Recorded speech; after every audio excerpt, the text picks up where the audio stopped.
So, given the zeros, 2, negative 3i, 3i, write an equation in standard form. Okay? So, if they already give us a zeros, then we can easily write it in equation format. So, we're going to write it in factored form.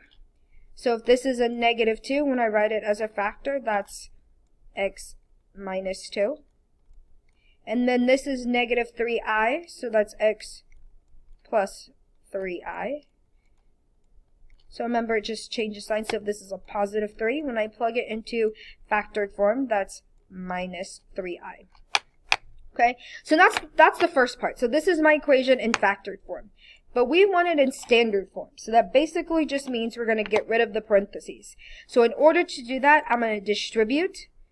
And it doesn't matter which parentheses you multiply first. You could multiply these two first or these two first.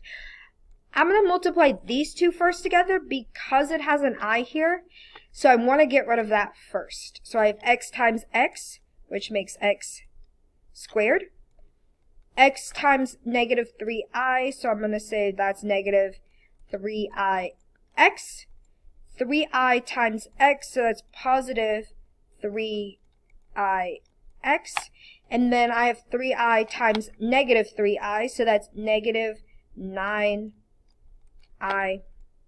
squared. So now if I look in the center, negative 3ix plus 3ix, those cancel out.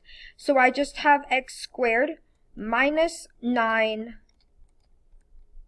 squared. Okay? And so remember, imaginary number has to do with a negative number under the square root. So if I take I is equal to the square root of negative 1. And I'll show you why. So if I have the square root of negative 1, I can't leave this negative 1 underneath the square root. So I'm going to make a positive, and then I'm going to put an I out in the front.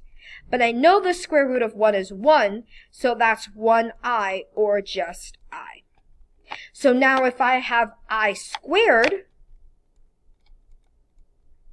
that's going to equal negative 1 squared.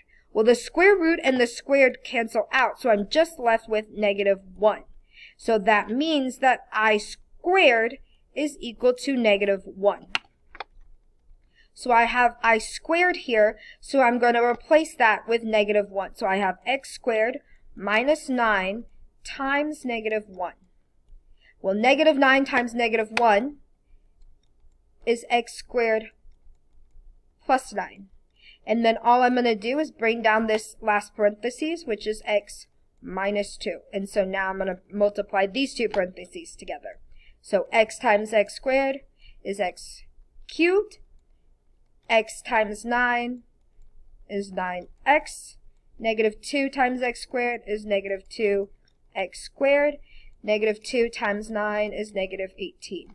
Now I'm going to write it in order from least to greatest based on exponents. So that's x to the third minus 2x squared plus 9x minus 18. And that's it.